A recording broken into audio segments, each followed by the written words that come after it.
Good, Chad. All right, we have head coach Mark Parsons. Over to Jason. Mark, you mentioned a couple days ago. Forgot about the microphone. You mentioned a couple days ago that this was going to be a tactically complicated game.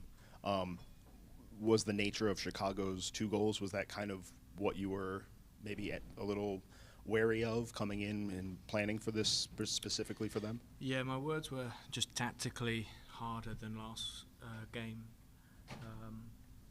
You just, against the structure, the way Chicago play, you have a couple more things to solve, and then you got to choose your poison in how you solve it. So whether it's attacking or defending, when we build up against 4-4-2, and when we are defending against a 3-box-3, how do you choose to do that? And last week it was just simpler. For me, the summary right now is the first half. We weren't good enough in the important moments, and after a lot of good work this week. But then we defended. We did not defend well against the tough structure to play against. We didn't defend well. We didn't carry out what we needed to do. We wasted a lot of energy doing that. And yeah, in our half time, actually, we were very, very clear about. I think defending is simple. There are players, the opponent has free players. You either choose to give them no free players, or you leave someone free, and you've got to have pressure on the ball. So in that one straight after half time, no pressure. We had them on the side, and they broke the pressure, loosened, and they got out. Now it's a domino of first free player, second free player, third free player, and really high credit to Chicago, of course, in those 2 moments. They found one in the first half, but they did it in both those goals. The pressure wasn't there, the energy wasn't there, and then the tactical problem just got bigger and bigger and bigger. So first half, I think, failed to do the things that we needed to do. In defending, all defending, but then in attacking and just finding the back of the net. And second goal was obviously put the game to where it was, made it very difficult. Disappointed that we had a different performance to last week. We were very individual this week. Last week we were very collective, and we played against a collective team. And that's a message to the team, was loud and clear, that play individually, maybe we score, maybe we defend, but when we play collectively we can dominate games. And we didn't probably dominate how we could have or should have tonight, and that's an issue, and paid the price against, I thought, a very collective team, a really, really nice collective team. In a game, as you're saying, that becomes maybe more individual on your side, do you sort of start to take stock that that's playing out, that dynamic is developing in the game, and is there a way to sort of steer back towards what you would like? Yeah, we tried, and it's what we have to analyse as soon as we get back, and the message was with the team. I think probably from the 25th minute we were trying to manage it, and at half time we were very clear with just a couple of clips of on the defending, individual defending rather than collective defending and attacking. Just we had 2v1s, but we were not using the +1, or we weren't in the right space and build up to get the +1. So now people have to solve something on their own. We were trying, and I think that is a concern, that we weren't able to, which we have previously. The messages we weren't able to take in the information and then apply it, but not for a lack of trying. And yeah, next week it's reflect on where and the message coming out of the game was too individual. How does everyone feel about that? But then also show the moments where we weren't doing the things we're supposed to, and ask why, and listen, and did that make it easier or harder for us? And then get back to, I think, what made us really effective last week. We were a team. We were a very good team last week. Be more collective. We've got 2 weeks to think about being collective. Around the room. Peyton? You're up next, Alison. Hi, Mark.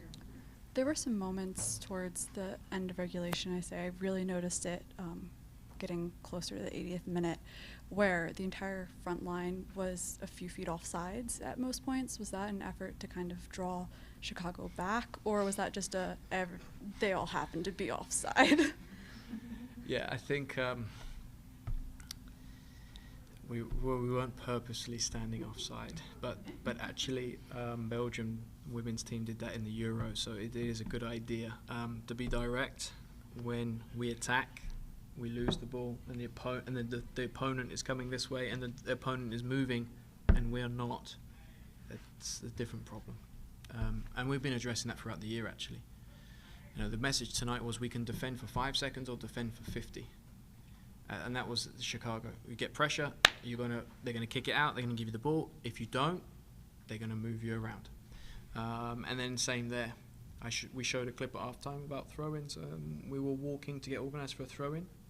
So walking to get back into position, walking to take a throw-in, and they just ripped us apart because we had no pressure and cover, around the ball. Out of character for us. Of course, it's the biggest thing. We know that being a team is something that we've put our identity around, and picked a bad day to have a bad day, unfortunately. All right, thank you. Thank you. Alison.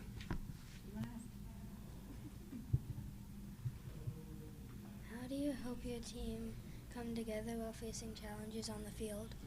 Probably the most important question, and I do mean that, because we had challenges on the pitch. So did we collectively solve them, or did they stay there? And I think today we didn't quite solve them as quick as we have every other game.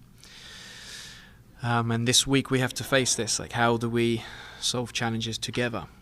In our values, we have something. A lot of people say we before me, so the collective before the individual. We have a value that's me before we, and what that means is we have to look in the mirror first before we look anywhere else. And when I think about challenges, it's, so for me as a coach, how did I help them throughout challenges, or what did I make too hard or too easy?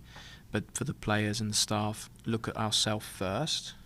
What was my role? How could I help my role be better? But then how do I help others? Because whenever things hard or tough, everyone likes to look elsewhere, and we, very early in pre-season, we said we won't be that team. We look here first, we try and put our hand up, name the mistake, and talk about getting it, making it better. So looking at ourselves first is my short answer. Key question. All right, any more for Coach? Not Andre. to frame this as like an excuse, it was extremely hot when the match started, but I was also wondering if tactically that had an impact as well, because like you mentioned, Chicago was quite organized, and when they started moving you side to side on a day like this, that can also just kind of snowball a little bit, which is a weird metaphor. Yeah, no, I understand.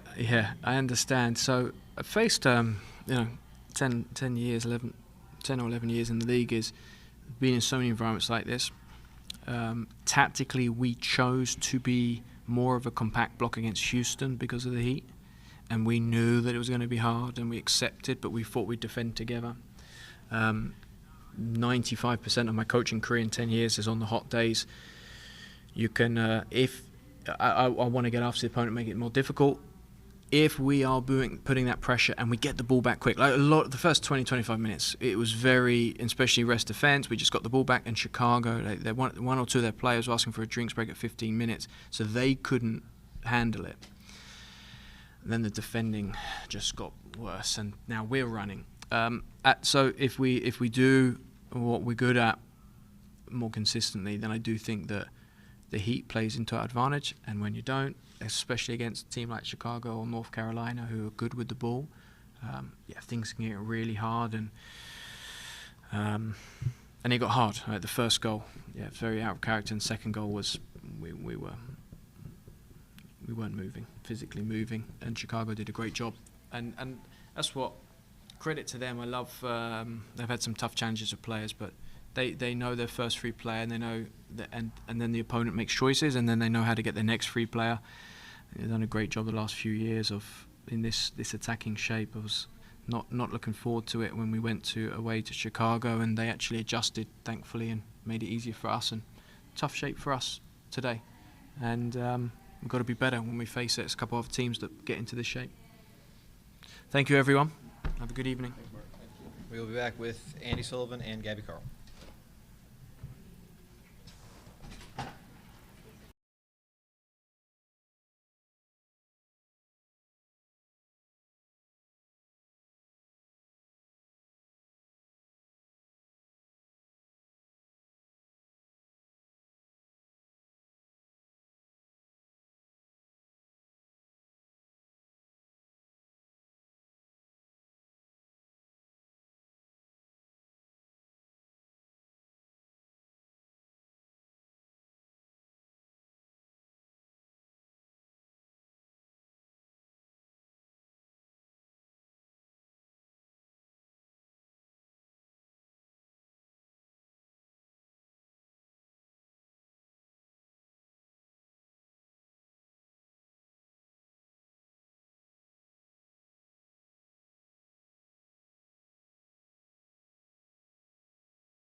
All right, we have Andy Sullivan. Jason, kick it off.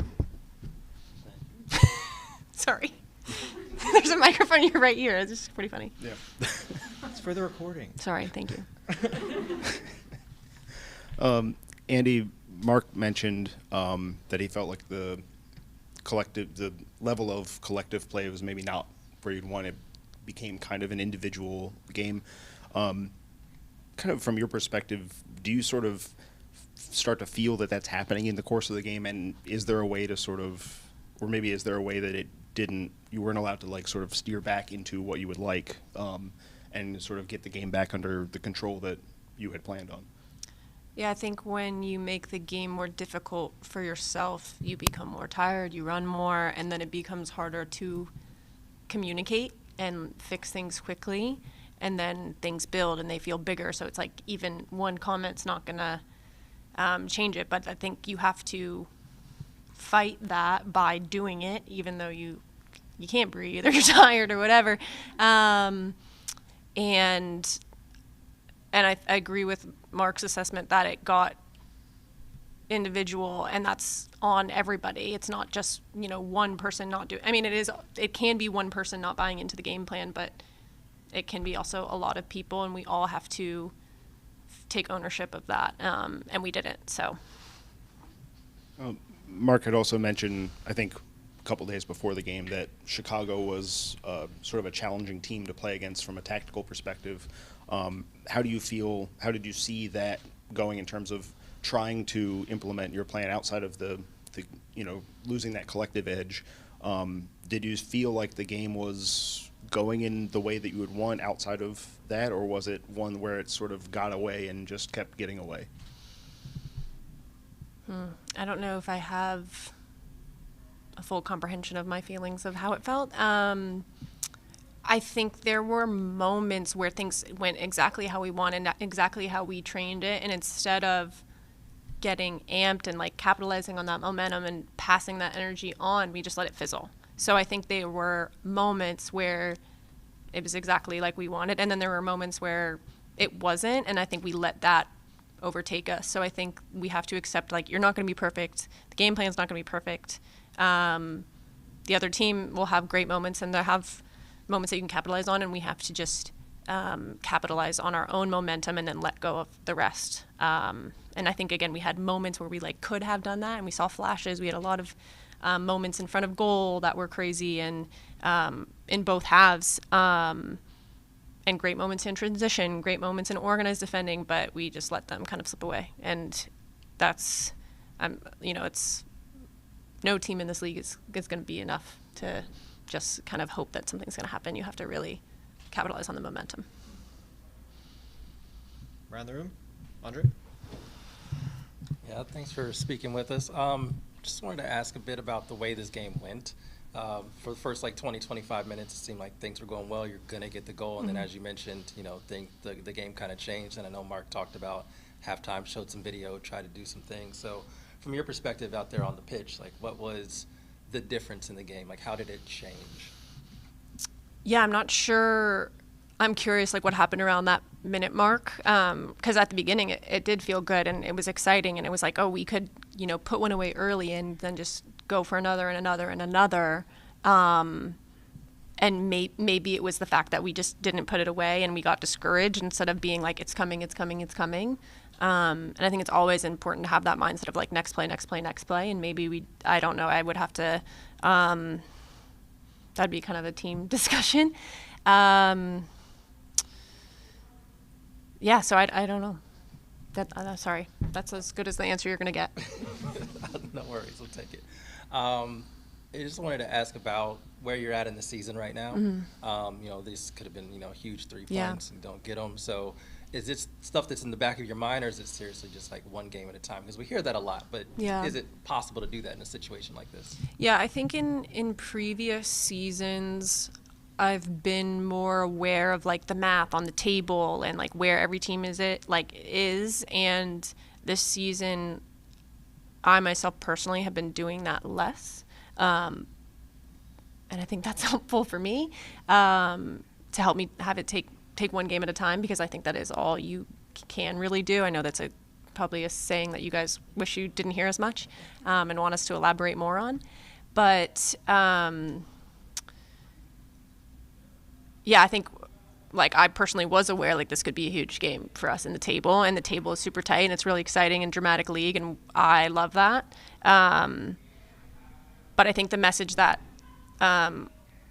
Aubrey and Sam said after the game is like we have to go win these next 4 games. So it's one game at a time, but we also know that there's not many games left.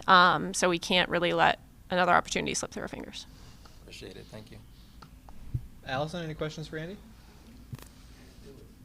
Andy, this is our junior reporter. Hi. Do you have any takeaways from playing in the World Cup? That is a good question.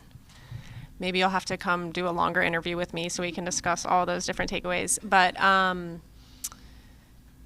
my biggest takeaway was experiencing the veteran leadership within our bubble and within our group, and to see how people who had been at tournaments like that before handled really, really stressful times and kept the team together. And it was something that I was just like fascinated by and inspired by. So maybe that's a takeaway that I need to apply to this moment, right? Because this was kind of a disappointing performance for our team. And if I'm expected to be a leader on this team, how can I help keep the team together and be kind of this like positive force that builds a strong narrative that keeps the team together and going forward. So that was one really big takeaway that I need to actually apply to my team now. Good question. Any more for Andy? Virginia? It's heavy too. As someone who has like a really strong focal point on the college game, it does always intrigue me to watch old college teammates and people from the same alma mater play against each other. And I believe there's that bit of that history between you and Tierna. I believe Squish is what you call her. That's what we see. Watching that, and especially as someone who has played with you at a national team level as well, how does it feel to be back on the field with her, against her, and what's coming up for you all in the future? I love Tierna Davidson. I love playing with her much more than I like playing against her. But I am really happy to see her back on the field after going through a tough injury, and she's had several tough injuries, and I'm always impressed with her steadfastness and her grace and her poise, and just all the time in all difficult situations. So I just admire her so much. And yeah, I think also we have kind of like similar experiences with making rosters, being left off rosters, and I was definitely able to like relate to that feeling for her in a way. And all I said like to her is like, I hope we can experience one of these, World Cups or big tournaments together, because she's been to one and I've been to one, and she's won one though, so she had a better time. So yeah, I hope I'll get to play with her again on the national team as soon as possible, but you never know. And Jason, wrap us up.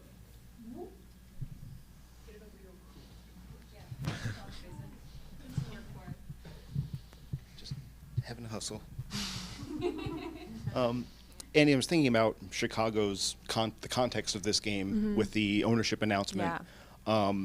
Obviously, you've been on the same side of that. Maybe theirs was a different set of circumstances. I want you to read their minds, but how is that to sort of have that kind of major change come and then have to then also go play a game on the road and when you're in the playoff race?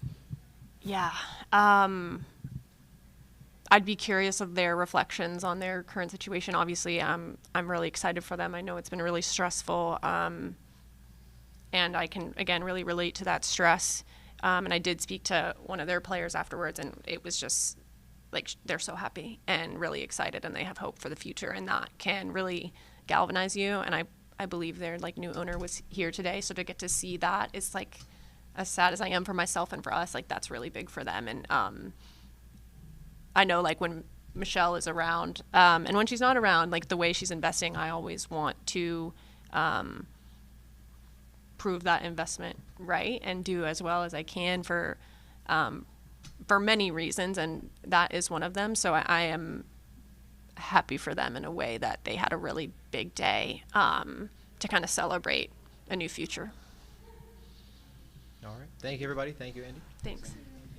We'll have Gabby Carl up next.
All right. We have Gabby Carl.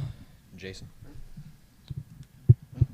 Hi, Gabby. Thanks for speaking with us. I wanted to ask a little about something Mark said coming into the game, that it would be a tactically challenging game, specifically because of the way Chicago plays.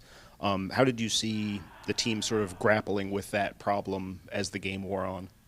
Yeah, I think it definitely was tactically challenging. I think they threw stuff at us that we weren't expecting to. So in the first half, there was a lot of problems we weren't solving, playing a little more individually than we should, attacking-wise, defensive-wise. I think we came into the second half having solved some of those problems, and it looked better and it felt better on the field, but I mean, weirdly enough, that's when they scored on us, so yeah.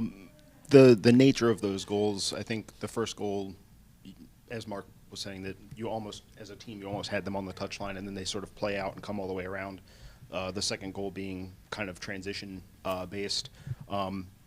Did you see moments in there where you, as a group, could have maybe slowed them down so that, on the second goal, it looked like they had 7 or 8 players forward, and you had maybe 4 or 5 back, and it just became too many white shirts all around? Did you see moments where there were maybe the problem could have been solved, that it just didn't quite happen?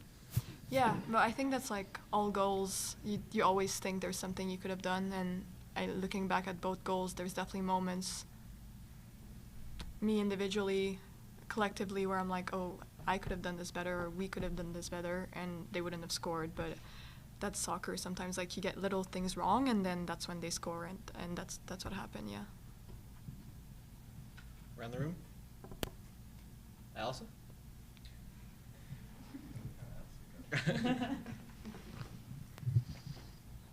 How do you deal with nerves before or during a game? How do I deal with nerves? That's a good question. Yeah. Do you play soccer? Yeah. Do you get nervous before games? Yeah, I do too, and that's okay. Yeah. I think you just know that there's things you can control, there's things you can't control, but as long as you do your best out there, I mean, that's all you can do really, and you need to always remember to have fun, when you're doing it. Andre?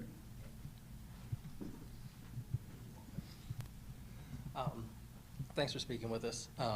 Just wanted to get your perspective on a game sort of like this when, the attack ahead of you kind of have so many shots. Does that kind of elevate the pressure once, that goal doesn't go in, and then when a rare counterattack comes, what's the perspective on a match sort of like this? Yeah, I think we were just insanely unlucky. Posts and just blocks off the line. I wouldn't say it ups the pressure, but it does get frustrating to see all of those opportunities that we were just really unlucky with them. Just a few centimeters, and we had it, and multiple times during the game.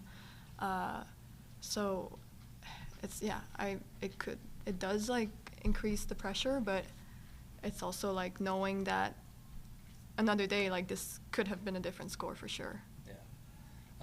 And on that, just wanted to talk about your experience with the heat. I thought it was extremely hot today, and so from your perspective, having played in Sweden before, yeah, this was a bit much. Yeah. I think we played in Houston 2 weeks ago, right? And we were warned that it was going to be hot. I was hotter today. So that was definitely a factor that maybe we underestimated a little bit, but it was hot for both teams. I don't think any of us expected it to feel like that, and it was really intense. Thank you. Appreciate you. Mm-hmm. Any more for Gabby? Peyton?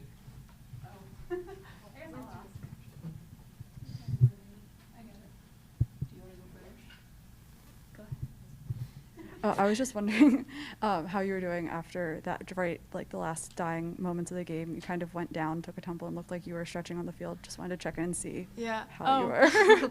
I'm good. It was hot, and so I was cramping. So I'm okay. It's just cramps. All right. Now I'll ask. All right. So throughout the game and then after the game, we did see you kind of just chatting around with Bianca St. George's. Obviously, a player you're familiar with and have spent some time with recently. In that aspect, she was kind of being a pain to just about everyone all game. How was that for you, and how was handling that kind of challenged look? Yeah. It's always weird playing against your friends. So you kind of have to block the fact that she's your friend. She's a great player, and she has a style of play where she never stops. She's always running, 1-2ing around you, so it's really hard to deal with. But yeah, you have to go as hard on her as you would any other player, and I think that's the mentality I had going into the game. Mm-hmm. And Jason will wrap us up. Come on, walk forward again. 90 minutes effort. Yeah. Gabby, I wanted to ask about the recent influence of French speakers at the club, and just, I think I saw Instagram, did all of you go to the DC game last night? I stayed home. You stayed home? But they went, yeah. Yeah. How has that been to sort of, my understanding is there's a gradient of English for each of them. How has that been sort of maybe helping them come to grips with the team, with the region, with everything? Yeah, it's actually really cool. It's cool to have French speakers, and it's cool that I get to help them understand, and I'm happy to step into that role because, I played in countries where I didn't speak the language, and it's nice to have someone to help you. So I'm glad I can be that for them, and Ines too helps. is it maybe challenging? I don't speak any French, but I know that there's a pretty hefty difference between Canadian Quebecois French and France French. Yeah. Has that tripped anything Yeah, up? well, I'm outnumbered greatly, so I'm the one being made fun of with my accent, but most of the time they're nice about it, but there are times where they love to make fun of some words I use or stuff that just isn't the same. Mm-hmm. Appreciate it. Yeah. Awesome. Thank you, everybody. Thank you, Gabby. We Thank will you. see you all in a couple weeks. Thank you, everyone.